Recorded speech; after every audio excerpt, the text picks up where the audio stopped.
Hello everyone, welcome to my new video. ये केवल video valid रहेगा फॉर मैकेनिकल इंजीनियर्स।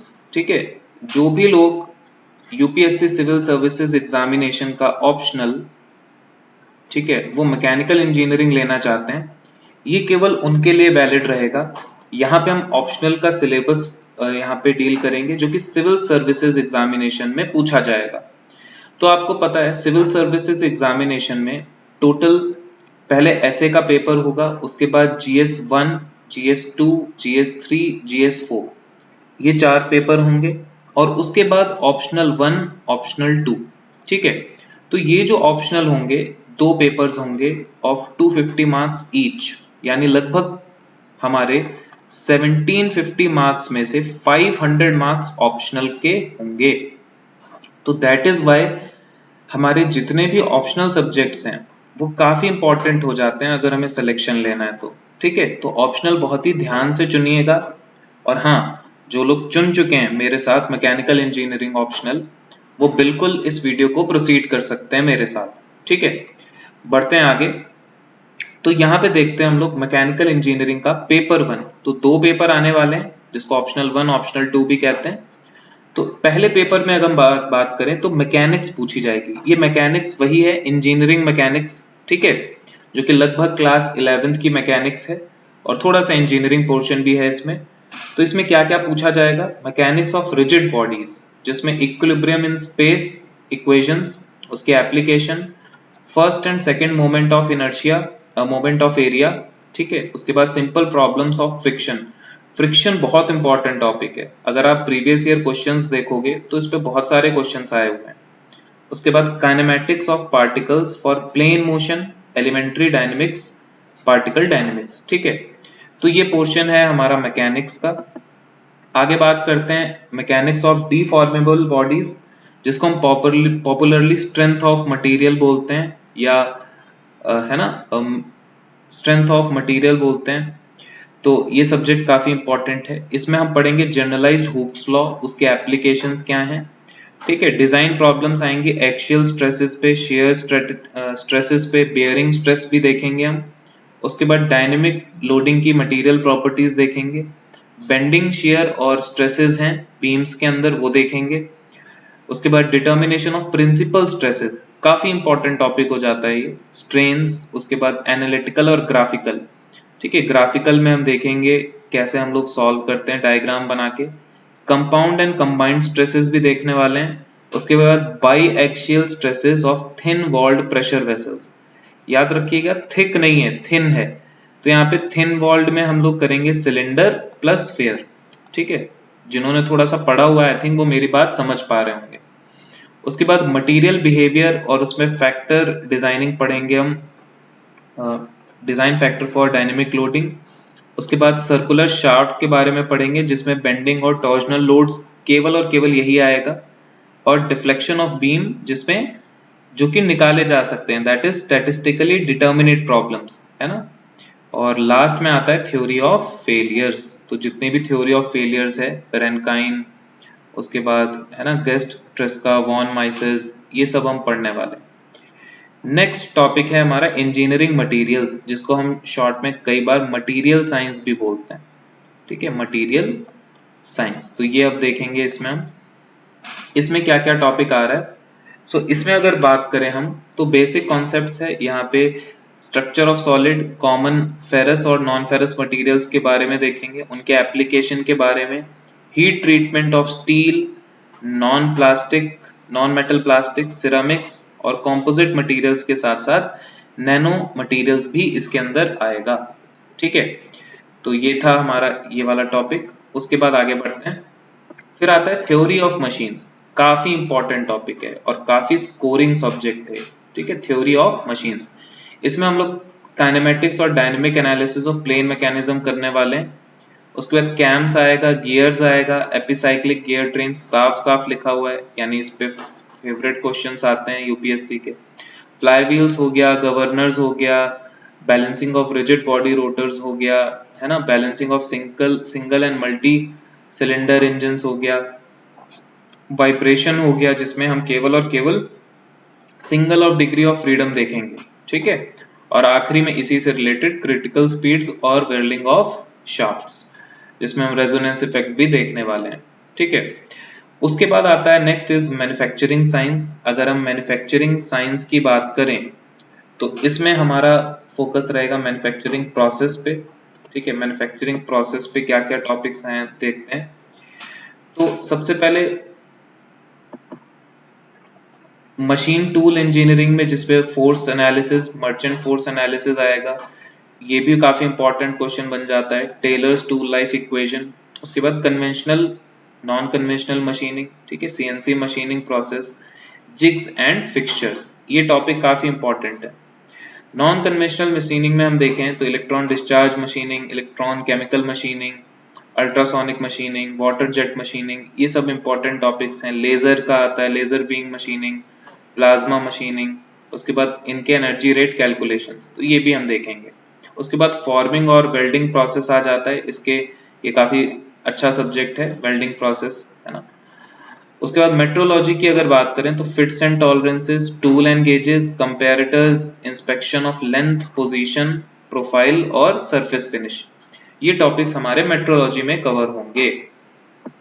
आगे बढ़ते हैं मैन्युफैक्चरिंग प्रोसेस साइंस के अंदर ही अगला टॉपिक हमारा जो आता है दैट इज मैन्युफैक्चरिंग मैनेजमेंट। अब इसमें थोड़ा सा इंडस्ट्रियल मैनेजमेंट भी आ जाएगा ना, ये थोड़ा सा इंडस्ट्रियल इंजीनियरिंग का पोर्शन है ये। इसमें अगर हम देखें तो पहले हमें सिस्टम डिजाइन के बारे में देखना है, फैक्ट्री की लोकेशन क्या होती है, सिंपल और मॉडल्स देखेंगे, लेआउट क्या होता है प्लांट का, एप्लीकेशन क्या है, इकोनॉमिक एनालिसिस कैसे करते हैं, ब्रेक इवन एनालिसिस बहुत इंपॉर्टेंट है, ठीक है, मेन इंपॉर्टेंट टॉपिक है, प्रोसेस सिलेक्शन क्या है, कैपेसिटी प्लानिंग क्या है, और टाइम स्टैंडर्ड्स कैसे हम निकालते हैं।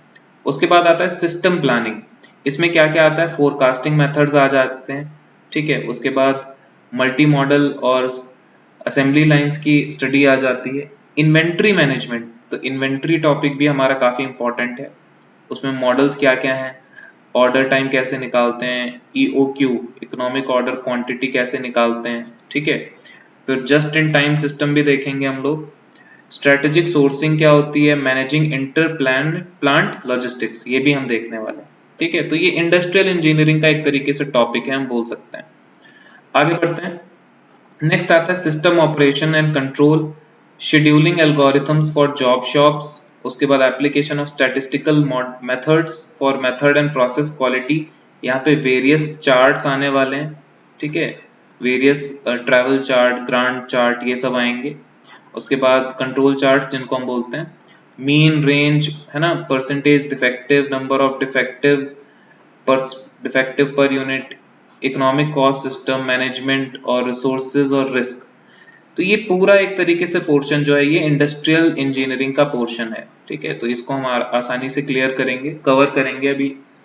उसके बाद सिस्टम इम्प्रूवमेंट, इसमें हम देखें तो इम्प्रूवमेंट ऑफ सिस्टम्स, जिसमें हम TQM, है ना, टोटल क्वालिटी मैनेजमेंट, ये देखेंगे।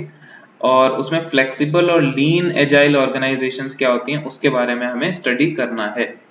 तो इतना था हमारा लगभग पेपर 1 में। तो मान के चलो पेपर 1 में आपका डिजाइन पार्ट है, ठीक है। जनरली हम मैकेनिकल इंजीनियरिंग को 3 हिस्सों में डिवाइड करते हैं, पहला है डिजाइन, दूसरा है मैन्युफैक्चर और तीसरा है थर्मल, ठीक है। तो पेपर 1 में लगभग डिजाइन और मैन्युफैक्चरिंग ये दो हिस्से हमारे प्रोनोमिनेंट हैं, यही आएंगे, ठीक है। फिर बात करें अगर हम पेपर 2 की, तो पेपर 2 में ध्यान से अगर देखें तो हमारा बचा क्या, थर्मल पोर्शन। तो थर्मल पोर्शन काफी बड़ा पोर्शन है, इसमें काफी हमारे सब्जेक्ट्स आ जाते हैं। तो सबसे पहला है थर्मोडायनेमिक्स, गैस डायनेमिक्स और टरबाइन। तो थर्मोडायनेमिक्स में आपको पता है zeroth law, first law, second law, entropy, reversibility, availability, unavailability और इरिवर्सिबिलिटी। यहाँ पे कहीं पे भी थर्मोडायनेमिक रिलेशंस नहीं लिखा है, ठीक है। तो वो टॉपिक हमें नहीं करना है, याद रखना, ठीक है। उसके बाद क्लासिफिकेशन, प्रॉपर्टीज ऑफ फ्लूइड्स, उसके बाद incompressible, compressible fluid flow, Mach number क्या होता है, कंप्रेसिबिलिटी क्या होती है, continuity, momentum equation, energy, normal and oblique shocks, उसके बाद 1D आइसेंट्रोपिक फ्लो, और डक्ट में विद फ्रिक्शन के साथ कैसे फ्लो होता है, ये सब हम यहाँ पे देखेंगे। तो ये थोड़ा सा लगभग फ्लूइड मैकेनिक्स का टॉपिक हो गया, ठीक है, ये फ्लूइड मैकेनिक्स हो गया। ऊपर वाला पोर्शन थर्मो का था, ये फ्लूइड मैकेनिक्स के साथ साथ कंप्रेसिबल फ्लो उसका थोड़ा सा टॉपिक आ जाता है। फिर आता है fan, flow through fans, blowers, compressors, है ना। उसके बाद एक्सियल और centrifugal flow configuration, design of fans and compressors, single problem compressors, उसके बाद turbine cascades, open and closed cycle gas turbine, work done in gas turbine, reheat और regeneration. तो यहाँ पे काफी पोर्शन जो है पावर प्लांट इंजीनियरिंग से रिलेटेड आता है, ठीक है। आगे बढ़ते हैं, नेक्स्ट टॉपिक है हमारा हीट ट्रांसफर। अब हीट ट्रांसफर की बात करें, बहुत ही इजी सब्जेक्ट है ये भी, इसको देखते हैं। तो इसमें सबसे पहले कंडक्शन आएगा, फिर कन्वेक्शन आएगा और लास्ट में हीट एक्सचेंजर के साथ साथ रेडिएशन आएगा। तो देखते हैं, कंडक्शन में हमें पहले जनरल इक्वेशन पढ़नी है जिसमें लाप्लास, पॉइसन और फोरियर, ये इक्वेशन देखेंगे हम। फोरियर की इक्वेशन देखेंगे कंडक्शन के लिए। 1D steady state heat conduction देखेंगे, तो simple walls, solids, hollow cylinders और स्फीयर्स, इस पे क्वेश्चंस आएंगे, ठीक है। याद रखना 1D के लिए 3D इक्वेशन हमारे को मिलती है बट केवल 1D क्वेश्चंस आएंगे यहाँ पे। उसके बाद कन्वेक्शन हीट ट्रांसफर की बात करें तो इसमें सिंपली न्यूटन्स लॉ फॉलो करना है हमें, कूलिंग वाला। फ्री और फोर्स कन्वेक्शन देखेंगे हम। हीट ट्रांसफर लैमिनार और टर्बुलेंट फ्लो में कैसे होता है इनकम्प्रेसिबल फ्लूइड के लिए, फ्लैट प्लेट्स पे, वो देखना है। नसेल्ट नंबर क्या होता है ना। उसके बाद हाइड्रोडायनेमिक और थर्मल बाउंड्री लेयर की थिकनेस निकालेंगे, प्रांड्टल नंबर का उनके साथ रिलेशन क्या होता है। लास्ट में हीट और मोमेंटम में एनालॉजी क्या है, ठीक है, जिसको हम रेनॉल्ड्स एनालॉजी भी बोलते हैं, कॉल्बम एनालॉजी भी बोलते हैं, प्रांड्टल एनालॉजी भी बोलते हैं। उसके बाद हीट ट्रांसफर आएगा लैमिनार और टर्बुलेंट फ्लो में थ्रू हॉरिजॉन्टल ट्यूब्स, इसकी काफी अच्छी इक्वेशंस हैं। उसके बाद free convection from horizontal and vertical plates. तो ये कन्वेक्शन का थोड़ा सा बड़ा टॉपिक है but yes it can also be covered. उसके बाद आएगा ब्लैक बॉडी रेडिएशन, जिसमें हम लॉज पढ़ेंगे रेडिएशन के, जिसमें Stefan Boltzmann law, Planck constant law, when displacement law etcetera में बहुत सारे लॉज आ जाते हैं, ठीक है, तो वो भी हम देखेंगे। उसके बाद हीट एक्सचेंजर एनालिसिस और उसकी क्लासिफिकेशन। अब एनालिसिस में इसका मतलब है न्यूमेरिकल भी आएगा, ठीक है, पैरेलल फ्लो, काउंटर फ्लो, उसके बाद क्रॉस फ्लो, ये सारी चीजें इसमें देखने को मिलेंगी। नेक्स्ट टॉपिक आता है इंजन्स। अब यहाँ पे इंजन्स की बात करें तो सिंपली यहाँ पे आईसी इंजन्स की बात हो रही है।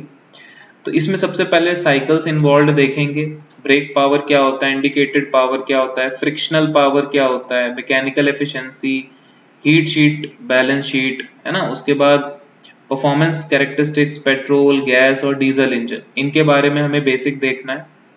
उसके बाद एसआई और सीआई इंजन का कंबशन कैसे होता है, नॉर्मल और एबनॉर्मल कंबशन क्या है, पैरामीटर्स को स्टडी करना है, जैसे कि नॉकिंग क्या होता है, इसको रिड्यूस कैसे करते हैं, ठीक है, और कंबशन चैम्बर में किस तरीके के कंबशंस होते हैं, एसआई में कैसा होता है, सीआई में कैसा होता है, फ्यूल्स की रेटिंग कैसे देते हैं, है ना। यहाँ पे सिटेन नंबर और ऑक्टेन नंबर हम देखेंगे, एडिटिव्स कौन कौन से ऐड हो रहे हैं और एमिशंस, ये सब हम इसमें देखने वाले हैं। और लास्ट में इस सब्जेक्ट में आएगा आईसी इंजन्स कितने टाइप के होते हैं, फ्यूल्स, लुब्रिकेशन क्या यूज करते हैं, कूलिंग कैसे करते हैं, रेडिएटर्स की बात करेंगे यहाँ पे, ट्रांसमिशन सिस्टम क्या होता है, और अल्टरनेट फ्यूल्स, आजकल जो बीएस है ना 6 व्हीकल्स आ रहे हैं तो उसमें फ्यूल्स में क्या डिफरेंस है, वो सब भी हम यहाँ पे देख लेंगे। उसके बाद आता है नेक्स्ट स्टीम इंजन इंजीनियरिंग, ठीक है, तो ये काफी हद तक यहाँ पे फोकस रहेगा पावर प्लांट इंजीनियरिंग पे, ठीक है। स्टीम इंजीनियरिंग का मतलब है पावर प्लांट इंजीनियरिंग। तो यहाँ पे देखें स्टीम जनरेशन की बात करेंगे तो रैंकाइन साइकिल का मॉडिफाइड वर्जन देखेंगे, मॉडर्न स्टीम बॉयलर्स क्या होते हैं, steam eight critical and super critical pressure क्या होता है, ड्रॉट इक्विपमेंट क्या होते हैं, नेचुरल और आर्टिफिशियल ड्रॉट क्या होता है, boiler fuel, solids, liquids and gaseous fuels कैसे यूज करते हैं। उसके बाद स्टीम टरबाइन का प्रिंसिपल, टाइप, कंपाउंडिंग, इंपल्स और रिएक्शन टरबाइंस और एक्सियल थ्रस्ट। तो इसमें थोड़ा सा पोर्शन टर्बो मशीनरी का भी मिला हुआ है, ठीक है। आगे बढ़ते हैं, नेक्स्ट है स्टीम नोजल्स। इसकी बात करें अगर तो इसमें काफी हद तक फ्लूइड मशीनरी का टॉपिक आ जाएगा। इसमें flow of steam in convergent and divergent nozzle, ठीक है। उसके बाद वेट, सैचुरेटेड और सुपरहीटेड कंडीशन के साथ क्या फर्क पड़ता है वो देखेंगे। बैक प्रेशर क्या होता है और super saturated flow in nozzle, Wilson line भी यहाँ पे हमें देखना है। नेक्स्ट आता है रैंकाइन साइकिल। तो इसमें इंटरनल और एक्सटर्नल इरिवर्सिबिलिटी क्या होती है, रीहीट, हीटिंग और रीजनरेशन, ठीक है। उसके बाद इसको कैसे गवर्न करते हैं, इनके इफेक्ट्स देखेंगे हम, बैक प्रेशर और पास आउट टर्बाइंस, ये चीज हमें देखनी है। लास्ट में आता है स्टीम पावर प्लांट। इसमें हम देखेंगे कंबाइंड साइकिल पावर जनरेशन, है ना, हीट रिकवरी स्टीम जनरेटर्स जिसको हम HRSG भी बोलते हैं, फायर्ड एंड अनफायर्ड फॉर्म में, और को जनरेशन प्लांट्स। तो ये थोड़ा सा न्यू टॉपिक है, इसको भी देख लेंगे हम। उसके बाद आता है RAC यानी रेफ्रिजरेशन एंड एयर कंडीशनिंग। इसमें अगर बात करें तो सिंपल साइकिल्स हमें देखनी है, VCRS साइकिल देखनी है, उसके पीएच और TS डायग्राम देखने, न्यूमेरिकल्स पे इस पे भर भर के न्यूमेरिकल्स आते हैं। इको फ्रेंडली रेफ्रिजरेंट देखेंगे जो कि लिखा हुआ है R134A 123। इवेपोरेटर क्या होता है, कंडेंसर क्या होता है, कंप्रेसर क्या होता है, एक्सपेंशन डिवाइस क्या होता है, थ्रॉटलिंग वाल्व जिसे बोलते हैं, और VARS यानी वेपर एब्जॉर्प्शन रेफ्रिजरेशन साइकिल, ये देखने वाले हम। उसके बाद साइक्योमेट्री, इसमें प्रॉपर्टीज हम देखेंगे, प्रोसेस देखेंगे, चार्ट्स, उसके बाद sensible heating, cooling, humidification, dehumidification, temperature, effective temperature, और उसके बाद AC कैलकुलेशंस, लोड कैलकुलेशंस, यहाँ से न्यूमेरिकल्स काफी आते हैं, और डक्ट डिजाइन। तो that was all about paper 2। तो अगर हम मोटा मोटा यहाँ पे थोड़ा सा बाइफरकेशन करें मैकेनिकल इंजीनियरिंग का, है ना, तो इसमें 3 पोर्शन है। एक है थर्मल, ठीक है, second is machine design, and next is manufacturing. तो ये पेपर 2 है और ये पेपर 1 है, ठीक है। हमें दोनों पे इक्वली फोकस करना है। मैं आने वाले वीडियोस में सारे मैकेनिकल इंजीनियरिंग का सिलेबस कवर करवाने की कोशिश करूंगा, ठीक है। हम लोग अच्छे से कवर करेंगे। तो जो भी मैकेनिकल इंजीनियर्स यहाँ पे मौजूद हैं जो कि सिविल सर्विसेज का देना चाहते हैं पेपर ऑप्शनल लेकर, वो मेरे साथ जुड़ सकते हैं। मैं यहाँ पे सिविल सर्विसेज के प्रीवियस ईयर क्वेश्चंस भी कवर करूंगा, मेंस के, और इंडियन फॉरेस्ट सर्विसेज के भी जो मेंस के प्रीवियस ईयर क्वेश्चंस है वो भी हम कवर करेंगे। साथ साथ हम गेट के इंपॉर्टेंट क्वेश्चंस करने वाले हैं, और इंजीनियरिंग सर्विसेज के मेंस के क्वेश्चंस हम करेंगे, ठीक है। तो मेरा पर्पस रहेगा कि हम ये सारे क्वेश्चंस को, प्रीवियस ईयर क्वेश्चंस को हम कवर करते चलें सब्जेक्ट के साथ ही, और ताकि हमारे जो चांसेस हैं इसमें अच्छे स्कोर करने के वो बढ़ जाएं, ठीक है। So that's all for this video, see you in next one. जय हिंद।